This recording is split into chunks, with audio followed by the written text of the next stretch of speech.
तो ये खबर आपको बताते जहां पश्चिम बंगाल में विधानसभा चुनाव के नतीजों के बाद राजनीतिक हिंसा थमने का नाम नहीं ले रही। भारतीय जनता पार्टी के कद्दावर नेता शुभेंदु अधिकारी के निजी सहायक चंद्रनाथ रथ की बुधवार देर रात करीब 11:15 बजे गोली मारकर हत्या कर दी गई। इसके बाद देर रात पानीहाटी में बमबाजी भी हुई। दोनों घटनाएं उत्तर 24 परगना जिले में हुई है। जिले के मध्यम ग्राम इलाके में चंद्रनाथ रथ की हत्या से प्रशासन में हड़कंप मच गया। घटना की सूचना मिलते ही शुभेंदु अधिकारी, सुकांत मजुमदार, अर्जुन सिंह समेत कई वरिष्ठ बीजेपी नेता मध्यम ग्राम के वाइवा सिटी हॉस्पिटल पहुंचे। पुलिस महानिदेशक सिद्धानाथ गुप्ता ने घटनास्थल का दौरा किया। चश्मदीदों और पुलिस ने बताया कि यह घटना किसी फिल्मी साजिश जैसी थी। चंद्रनाथ रथ अपनी गाड़ी से जा रहे थे। मध्यम ग्राम के पास अज्ञात बाइक सवार लोगों ने उनकी गाड़ी को बीच सड़क पर रोक लिया। जैसे ही कार रुकी, हमलावरों ने ताबड़तोड़ फायरिंग शुरू कर दी। बेहद करीब से चंद्रनाथ पर गोलियां बरसाई।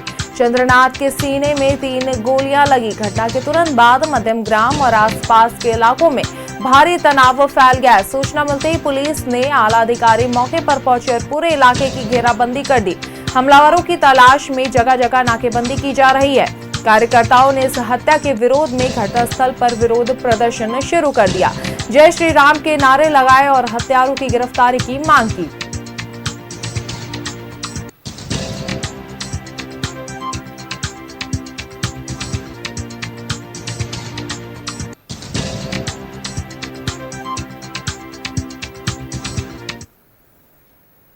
इसी खबर पर अधिक जानकारी के साथ सहयोगी आयुष हमारे साथ लाइव चैट पे जुड़ चुके हैं। जी आयुष, एक सनसनीखेज जो है मामला सामने आ रहा है जहां शुभेंदु अधिकारी के पीए की हत्या कर दी गई है, ताबड़तोड़ गोलियां बरसाई गई है। उसके बाद ये भी खबर सामने आ रही कि ये जो चुनाव के नतीजे के बाद ये छठी हत्या बताई जा रही है। ऐसे फिलहाल क्या कुछ अभी वहां पर माहौल बना हुआ है?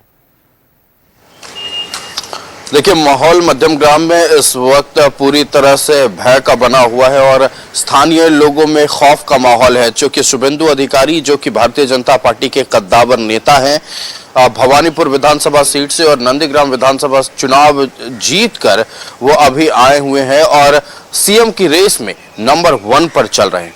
उनके पीए, उनका नाम चंद्रनाथ रथ है, उनकी गोली मारकर हत्या कर दी गई है और ये वारदात रात के करीब 10:15 पर पूरी तरह से साजिशन तरीके से इस वारदात को अंजाम दिया गया है। आपको बताएं कि जो स्थानीय लोगों ने हमें बताया कि 10-15 के आसपास उनके चंद्रनाथ रथ के घर से 200 मीटर पहले, उनके घर से ठीक पहले एक गाड़ी आती है, एक कार आती है और उनके गाड़ी के रास्ते को रोकती है। रास्ते को पूरी तरह से ब्लॉक कर दिया जाता है। फिर पीछे से बाइक सवार 2 अपराधी आते हैं और ताबड़तोड़ फायरिंग की वारदात को अंजाम दिया जाता है। उस वक्त पीए गाड़ी में मौजूद थे और ड्राइवर गाड़ी में मौजूद था और उसके बाद खबर मिलती है कि 3 गोलियां चंद्रनाथ रथ को लगी है और उनके ड्राइवर को भी गोली लगी, लेकिन वो फिलहाल खतरे से बाहर बताया जा रहा है। चंद्रनाथ रथ को गोली लगने के बाद वो वहीं अचेत हो जाते हैं। आनंद फानन में उन्हें अस्पताल ले जाया जाता है और विवा सिटी अस्पताल मध्यम ग्राम में वो अस्पताल है जहां उन्हें ले जाया गया, जहां डॉक्टरों ने उनकी मौत की पुष्टि की। जैसे जैसे ये खबर फैली, भारतीय जनता पार्टी के कार्यकर्ताओं में आक्रोश बढ़ा और हजारों की संख्या में विवा सिटी अस्पताल के पास ये तमाम बीजेपी कार्यकर्ता एकत्रित हुए। फिर शुभेंदु अधिकारी आए, बीजेपी के तमाम बड़े नेता, चाहे वो सुकांत मजुमदार हों या फिर अर्जुन सिंह हो, सब पहुंचे विवा सिटी अस्पताल पर और वहां कार्यकर्ताओं से बात की, उन्हें संयम बरतने को कहा। लेकिन फिलहाल खबर सामने आ रही है कि सीसीटीवी फुटेज पुलिस के हाथ लग चुकी है। बंगाल के डीजीपी ने भी ये साफ तौर पर कहा था कि किसी को और बढ़ाने की जरूरत नहीं है, पुलिस अपना काम कर रही है और सीआईडी अब इस पूरे मामले को लेकर एक्शन में है। सीआईडी की टीम को तमाम वो साक्ष्य मिलने शुरू हो गए हैं। एफएसएल की टीम मौका वारदात से अपना फॉरेंसिक सैंपल कलेक्ट कर चुकी है और इसके आधार पर जांच चल रही है। लेकिन आरोप लगाया जा रहा है कि स्थानीय लोगों के संरक्षण में और स्थानीय लोगों की मदद से इस हत्याकांड को अंजाम दिया गया। वहां लोग कह रहे हैं कि कोई भी इंसान इतनी जल्दी इतनी बड़ी वारदात को अंजाम देकर वहां से नहीं भाग सकता है और स्थानीय लोगों ने उनकी मदद की। चूंकि वो पूरा का पूरा इलाका मध्यम ग्राम हो या बारासात का इलाका हो, वहां पर अधिक जो संख्या है वो बीजेपी कार्यकर्ताओं की नहीं बल्कि टीएमसी के कार्यकर्ताओं की। ऐसे में टीएमसी के कार्यकर्ताओं पर हत्या का आरोप लग रहा है और साफ तौर पर ये कहा जा रहा है कि जो अपराधी हैं वो उनकी हत्या कर, चंद्रनाथ रथ की हत्या कर बांग्लादेश की ओर शायद भाग निकले होंगे। चूंकि मध्यम ग्राम से बांग्लादेश चंद दूरी पर है, ऐसे में कई तरह की आशंकाएं व्यक्त की जा रही हैं। फिलहाल पुलिस अपने काम में जुटी हुई है। शुभेंदु अधिकारी जब अस्पताल पहुंचे थे, अस्पताल से बाहर निकलने पर उन्होंने कहा था कि ममता बनर्जी और अभिषेक बनर्जी इस बड़ी हार से बौखला गई है और अब हत्या जैसे हथकंडों को वो अपना रहे हैं। हालांकि पुलिस का कहना है कि जितनी हमारे पास जानकारी है हम बस उतना ही बता पाएंगे।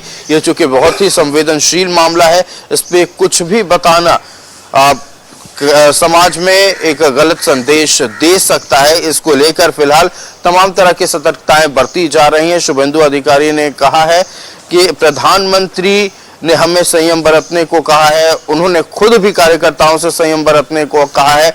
लेकिन फिलहाल जो अपडेट है, उनके ड्राइवर को इलाज के लिए, बेहतर इलाज के लिए अपोलो अस्पताल में शिफ्ट किया गया और चंद्रनाथ रथ के पार्थिव शरीर को पोस्टमार्टम के लिए बारासात अस्पताल भेजा गया है। शहबाज जी बिल्कुल आयुष, और साथ ही हम ये भी जानना चाहेंगे कि प्रशासन की कार्रवाई कहां तक पहुंची, इसे लेकर क्या कुछ अपडेट है, किस तरह से जो कार्रवाई की रफ्तार है वो चल रही है? देखिए, कार्रवाई ताबड़तोड़ तरीके से चल रही है। फिलहाल छापेमारी का दौर चल रहा है, तमाम सीसीटीवी फुटेजेस खंगाले जा रहे हैं और ये पता लगाने की कोशिश है कि वो कौन अपराधी हैं, किनके संपर्क में थे और वो कौन स्थानीय लोग हैं जिन्होंने अपराधियों को मदद की है। ये तमाम तरह की चीजें अब प्रशासन की टीम की ओर से की जा रही हैं। एफएसएल के सैंपल कलेक्ट कर लिए गए हैं, जैसा कि हमने आपको पहले ही बताया। कारतूस बरामद कर लिए गए हैं और जो जानकारी मिल रही है, फायरिंग करने वाले हथियार made in Australia Glock pistol थी। ये बड़ी खबर इस वक्त हम आपको बता रहे हैं। मेड इन ऑस्ट्रिया, माफ कीजिएगा, made in Austria Glock pistol से फायरिंग की वारदात को अंजाम दिया गया है। हालांकि ये पिस्टल यहाँ कैसे आई, इसको लेकर अभी तक कुछ भी स्पष्ट नहीं हो पाया है।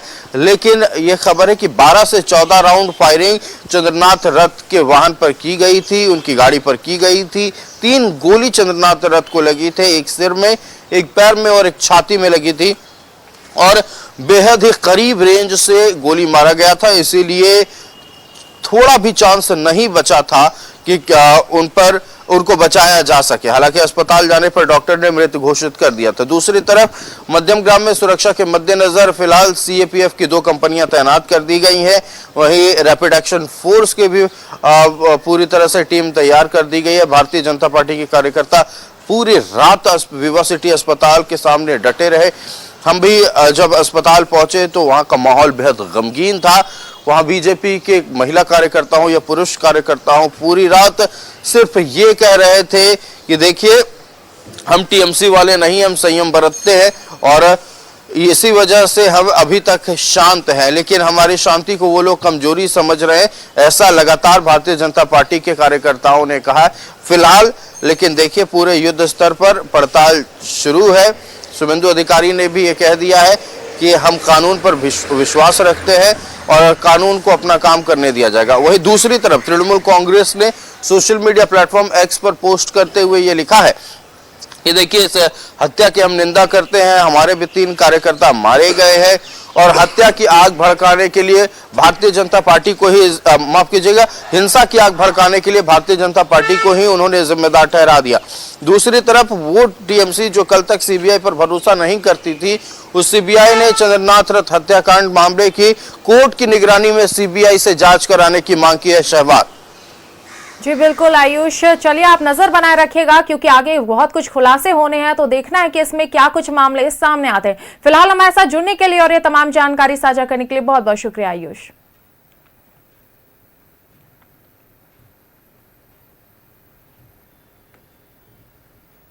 पश्चिम बंगाल बीजेपी के कद्दावर नेता और भवानीपुर नंदीग्राम से नवनिर्वाचित विधायक शुभेंदु अधिकारी के पीए जिनका नाम चंद्रनाथ रथ है, उनकी गोली मारकर हत्या कर दी गई है। बाइक सवार अपराधियों ने 4 राउंड फायरिंग की और उस वारदात में चंद्रनाथ रथ की मौत हो गई है।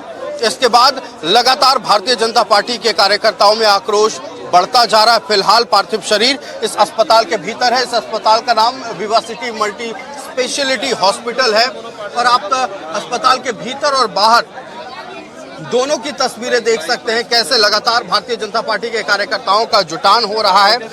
और सूत्रों के हवाले से यह खबर मिल रही है कि लगातार जो बीजेपी के कार्यकर्ताओं के साथ हिंसा की वारदातें सामने आ रही थी, ये आक्रोश टीएमसी के कार्यकर्ताओं का है जो इस हार को झेल नहीं पा रहे हैं। खबर यह भी मिल रही है कि निशाने पर शुभेंदु अधिकारी थे, लेकिन शुभेंदु अधिकारी गाड़ी में मौजूद नहीं थे। इसी कारण पीए जो थे चंद्रनाथ, वो निशाने पर आ गए और उनकी गोली मारकर हत्या कर दी। कई कार्यकर्ता हमारे साथ मौजूद हैं। दादा, चंद्रनाथ रथ की हत्या हो गई, सबसे करीबी माने जाते थे शुभेंदु अधिकारी के, क्या कहेंगे इस पूरे वारदात पर? वो बहुत ही इनोसेंट लड़का था, मतलब वो आज तक कभी किसी से कोई उसको खराब बात बोलता था ना, वो कभी आज तक कोई कुछ बोला नहीं है, ठीक है। मगर उसका ये हत्या कर दिया, ये कोई सह नहीं सकेगा। मगर इसका क्या होगा परिणाम, वो बाद में पता चलेगा। लोग तो बोल रहे हैं कि निशाने पर शुभेंदु अधिकारी थे। हाँ, मेरा बात सुनिए, बाइट लेने की पहले आप पूछताछ कीजिए कहां से आया, उसका मंडल प्रेसिडेंट का नाम क्या है। 2 लड़का यहाँ पे बाइट दे रहे हैं, देखा ना, चश्मा पहन कर दाढ़ी बना के। हमने जब पूछा है उसका नाम क्या है, वो कौन सा मंडल से आया है, उसका मंडल प्रेसिडेंट का नाम क्या है, 2 आदमी भाग गया। ऐसे तृणमूल का दलाल भरा हुआ है, ऐसे तृणमूल का दलाल भरा हुआ है हमारे अंदर। 4 तारीख की 3 बजे की बात बहुत तृणमूल का दलाल आया। ये लोग का बाइट मत लीजिएगा, बाइट लेना है तो हमारा कार्यकर्ता से लीजिए जिसका अंदर में दर्द है। हम लोग 15 साल से कष्ट किया है, ये स्कूल बाइट लीजिए। भारतीय जनता पार्टी के जो कार्यकर्ता हैं बंगाल में, उनका बहुत दयनीय स्थिति हो गई है। जो इस तरह से उन लोगों को 10 साल से दबाया जा रहा है, चाहे वो धर्म के नाम पे हो, चाहे जात के नाम पे हो। और आज भी हम हर कार्यकर्ता 2021 का जो इलेक्शन हुआ था, वो पूरा बंगाल उसको कभी भूल नहीं पाया है। उसके बाद भी आज जो स्थिति, हम लोग जीतने के बाद भी उससे उबर नहीं पाए हैं। तो चंद्रोदा, आप लोगों की भाषा में चंद्रोदा की हत्या के पीछे किसके हाथ हो सकते हैं? ये ममता बनर्जी, अभिषेक बंदोपाध्याय का हाथ है और रतिन घोष का हाथ है। अगर कोई भी तृणमूल का आदमी सोच रहा है तो हम लोग शांत है, बीजेपी कोई हिंसा का पक्ष में नहीं है। तो अगर इसको सोचेगा तो हम लोग दुर्बल है, एक गलत सोच रहा है। दादा, मैं आपकी आपका दुख समझ सकता हूँ। कितनी बड़ी क्षति भारतीय जनता पार्टी के लिए। मैं कुछ बोलने की जगह पे नहीं हूँ। और एक तो गोली लगा है जो ड्राइवर था, अपोलो में है, हम अपोलो में जा रहे हैं अभी। पश्चिम बंगाल बीजेपी के कद्दावर नेता और भवानीपुर नंदीग्राम से क्या कहेंगे इसे, और आज की घटना को कैसे देख रहे हैं? ये पूर्ण रूप से जो है ममता बनर्जी अपना जो हार है, वो हार को स्वीकार नहीं करना चाह रही है, इसलिए चंद्रोदा को टारगेट किया गया। पूर्ण रूप से जो है वहां के चुनाव का जो है दायित्व हमारे सम्मानीय शुभेंदु अधिकारी जी के जो है पूरे चुनावी प्रक्रिया को चंद्रोदा देख रहे थे, इसलिए उनको टारगेट करके मारा गया है। टीएमसी ने अभिषेक बनर्जी ने ये किया है। टीएमसी ने सोशल मीडिया पर पोस्ट किया और कोर्ट की निगरानी में सीबीआई जांच की मांग की है। अरे भाई, सीबीआई की इंक्वायरी की जांच क्या पहले बताए ममता बनर्जी, अभिषेक बनर्जी क्यों ये करवाए हैं? अरे क्यों हार को स्वीकार नहीं कर रही है? ये घटना पूर्ण रूप से जो है प्लानिंग करके किया गया, शार्प शूटर को लगा करके किया गया। सामने से गाड़ी लगा कर रोका जा रहा है और बाएं से निकल के जा सकते हैं, बाहर भाग सकते हैं, तो बाएं में ही बाइक रख करके उनके ऊपर जो शूट किया गया है, ये पूर्ण रूप से जो है। आप मानते हैं कि निशाने पर शुभेंदु अधिकारी थे? बिल्कुल है, निशाने पे शुभेंदु अधिकारी हैं। भारतीय जनता पार्टी के प्रत्येक कार्यकर्ता जानते हैं कि शुभेंदु अधिकारी जी के नेतृत्व में जो ये पूरी लड़ाई बंगाल में लड़ी गई है, इसलिए शुभेंदु अधिकारी जी से हार करके ममता बनर्जी ये जो काम करवा रही है, अभिषेक बनर्जी इसमें है। भारतीय जनता पार्टी का अगला कदम क्या होगा? भारतीय जनता पार्टी का अगला जो होगा वो हमारे शीर्ष नेतृत्व बताएंगे। तो देखिए, लगातार भारतीय जनता पार्टी के कार्यकर्ताओं नेताओं में इस हमला और इस हत्याकांड को लेकर आक्रोश है और सभी अस्पताल में मौजूद हैं और लगातार प्रदर्शन चल रहा है। कैमरा पर्सन अभय के साथ मैं आयुष कुमार, न्यूज़ 11 भारत, मध्यम ग्राम को।